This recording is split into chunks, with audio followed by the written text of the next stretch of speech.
Stavic? Present. Present. Counsel LaPierre? Absent. Counsel Calucci? Absent. Counsel Walsh? Present. Present. Counsel Field? Present. Present. Thank you. One item on the agenda, and it's regarding the needing to remove the commercial property zoning on 870 Western Ave. And Mr. Cowdell can probably shed some light on it. So the history of this property, I think everybody knows where it is, vacant lot of land, been vacant since I can remember. Severely contaminated. The city, in its wisdom, a couple of years ago, transferred it to EDIC and said to me, go find the money to clean it up because we don't have any money. And so that happened, number one. Second thing, then Councilor Capano, who's the ward councilor, held a neighborhood meeting. The neighbors all said, we don't want commercial, we want residential. So that meant we would have to spend more money on the cleanup, because to clean it to residential standards, obviously, is the highest standards.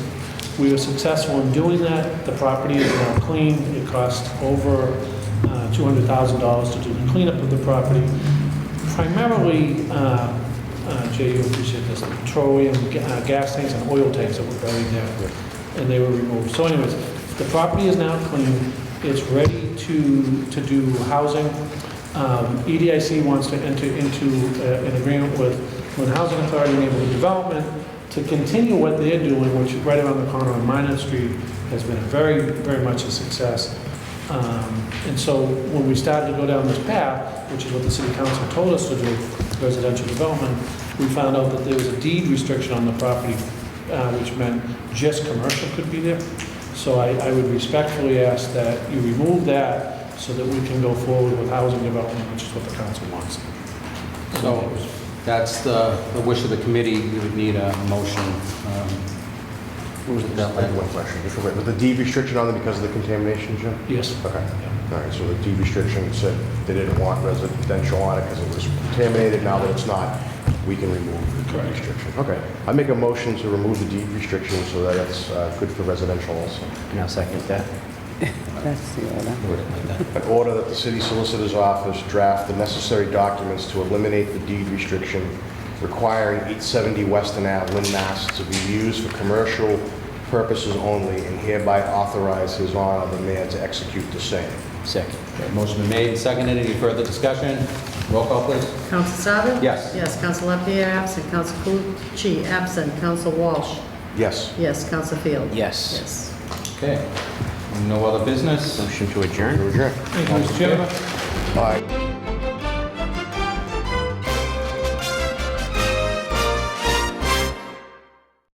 Site Plan Review Committee meeting to order, please. Roll call. Counsel Stavic? Present. Present. Counsel Chakutis? Present. Present. Counsel LaPierre? Absent. Attorney Lamanna? Present. Present. Mr. Donovan? Present. Present. Mr. Cowdell? Okay, one item on the agenda, discussion regarding DM Cannabis at 229 Lewis Street. DM has already met with EDIC and they held their community meeting at the police station, I believe it was last Monday night? Last Monday night, yep. Mr. Chairman, I can say from the EDIC perspective that they passed the vetting process. They certainly have the resources to be successful. We have a big event.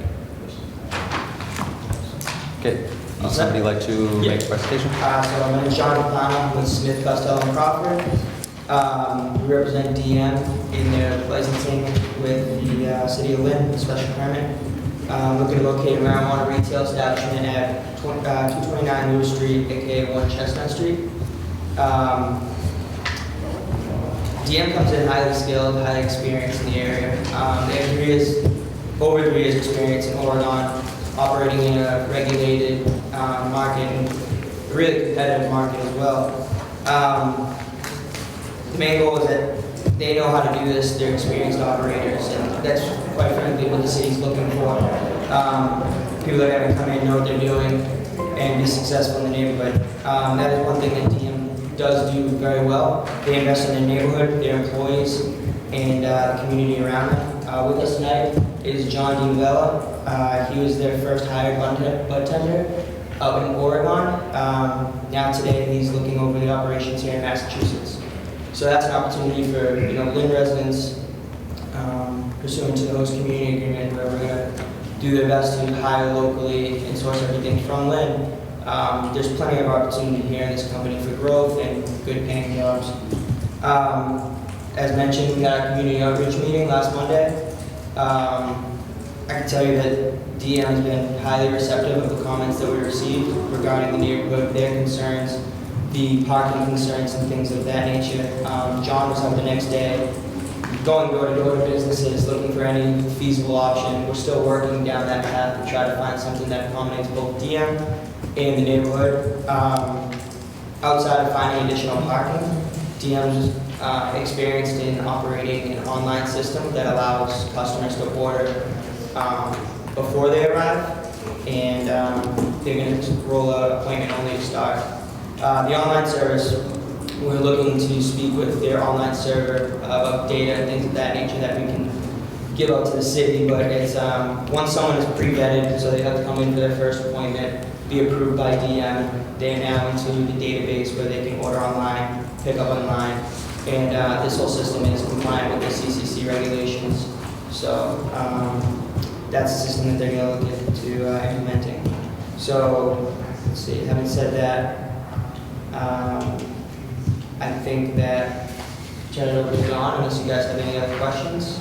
Can I ask, Mr. Chairman? Sure. To my knowledge, this property, regarding parking, has always been commercial, right? In my- Commercial and residential. Right. But their plan is to rent the top 2 floors that are residential, so there'll be no residents living in the building. Right.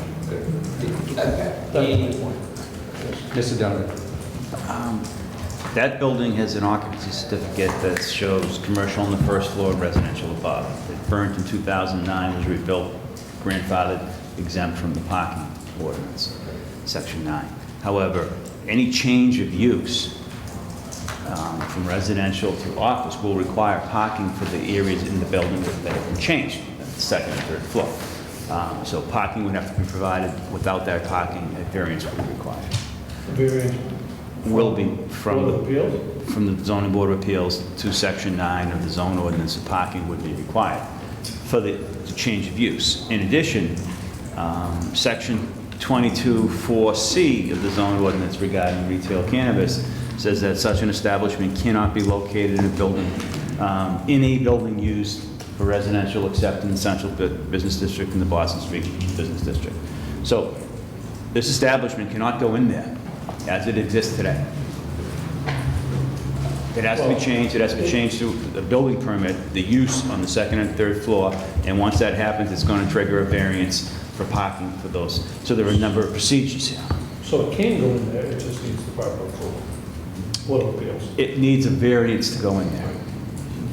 It needs, today, if it wanted to go in there, it would need a use variance.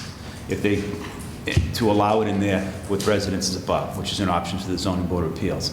And/or they can convert second and third floors and then get a variance to parking.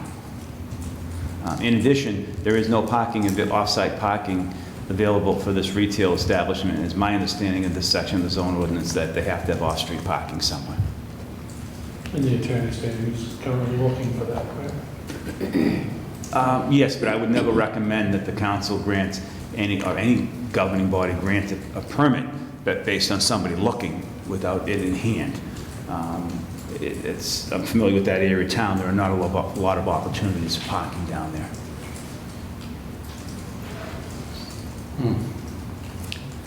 Good. Yes.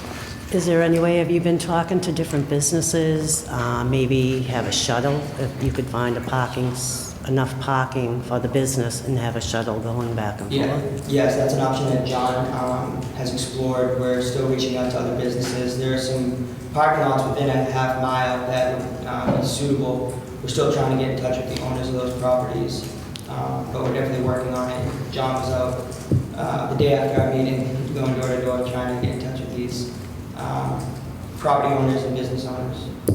So just so I have a clear variance would be either for to use it as in the business district. Option 1 would be use it as in the business district, or option 2 would be to get a variance and then get the additional parking. To proceed with this use, as the building exists today, you would need a variance from section 22(4), which says you cannot put a retail marijuana store within a building containing residential units. The second option would be to proceed along your path, convert the second and third floor, and then seek a variance to Section 9 of the off-street parking for that space that's so converted. Either option would require a variance. Right. What'd you say, Jim? Either option would require a variance. So either you keep the tenants upstairs and need a variance from the zone ordinance, or option two, you evict the tenants, so don't renew the leases, and then change it to storage or office space, and that triggers a change in use, which would require the variance. Could the second floor, with no tenants living there, just not be classified as either? Is that a possibility if it was storage, or if you take the residential portion out of it, then it triggers the need for a variance? The only way to take the residential portion out would be to file a building permit to convert that section of the building from residential to whatever you want to convert it to, and then it would be subject to the zone ordinance or parking for anything else regarding that particular use. So any change would trigger the... Yeah, this is a non-conforming building that sits downtown, not downtown, but on Lewis and Chestnut Street, and it's grandfathered in a number of aspects. So converting it to a use that wasn't there before means it's going to lose that grandfathering and subject it to the ordinance as it's written today. So, Mr. Chairman, so under your statement, so if this board, the Cannabis Committee, voted for this project to go there, it's a vote, but it really lacks power because it would need another level. Yes and no, because if the council votes and gives it a special permit, the special permit would be given to them. They couldn't use the special permit, but there's a limited number of special permits that can be given for these type of retail establishments. So you'd be tying one up that have a year, 2 years? 2 years in which to have it enacted so that they could move forward. Failure to enact it within 2 years or to establish a business would mean it would become null and void. Yes, Council President, say. Thank you, Mr. Chairman. So if they were to move forward contingent that they got approval from this board, approval from the council, with the condition that they got approval from the zoning board, you can keep the process going, am I correct? Mike? Yes, sir, you are correct. So the only way they would get the approvals would be from the zoning board, but you could continue, if this board were to vote, send it out for a public hearing to the council, and then you'd go from the zoning board to get approval from them. Right. And for either option of variance? Pardon? Either the residential option or the original Right. option. Well, in all honesty, as the ward council, it makes sense to go with the original plan. Okay. Because you don't want to have a shop with residential above it. Understand. It's one of the reasons that ordinance was put in place. So whether you use it for storage up above or you use it for office space, that's up to you guys. I prefer to see it used more as storage than office space, but that's up to you guys. You guys have to put the money in there and do what you have to do. Because you're going to be required to have so many parking spots with the office, correct? Yes, sir. To address Mike Donovan's point, I think if it is approved, there should be a condition that the special permit lapses if within, whether it's 3 months or 6 months, they don't get a variance. Because otherwise, that ties up the eighth special permit for 2 years. Exactly. That would be Whatever reasonable that time. would have to be, that would be out of the council. That couldn't be made here. But yeah, I agree with what you Well, it said. could be the recommendation to submit to the council with that stipulation, but the council would have to have it in there, otherwise the Yep. stipulation, what we say doesn't. Well, Attorney Lamano, do you have any thoughts where this is the site plan review committee basically voting on a site that is not allowable under the present conditions? What are your thoughts on us approving this site with the stipulations, or do you feel we should wait? This committee should wait until the ZBA has I made a think go determination. on simultaneous tracks, but with a condition that within a certain period of time, if the variance isn't obtained, then the special permit comes back into play. Okay. If it was a legal challenge, if it was denied, there would be a legal challenge presumably, or if it was granted and there was a neighbor that appealed, that could be a 2-year process, where the 8th spot wouldn't be It able would to be use. tied up in all that time. So do you feel that 90 days is sufficient? Have to advertise 14 days. Would 6 months be fair? 6 months would be adequate. So I would make that a formal motion with that timeframe. So your motion is to approve? Motion is to approve with a 6-month timeframe of the city solicitor, Lamar has recommended. To obtain. To obtain a variance, yeah. Well, if this comes over favorably tonight, they can still follow the special permit process while they're following the ZBA process. So you should be filing with the ZBA as soon as possible. Conceivably before you're in. Parallel lines. So that's my motion, Mr. Chairman. Okay, motion's been made Second? and seconded. Any further discussion? Roll call, please. Counsel Staben? Yes. Yes. Counsel Chakutis? Yes. Yes. Counsel Lapierre absent. Counsel, Attorney Lamanna? Yes. Yes. Mr. Donovan? Yes. Yes. Mr. Cowdell? Okay. No other business on the agenda. What is the wish of the committee? James? I'd like to make a motion to adjourn. Motion made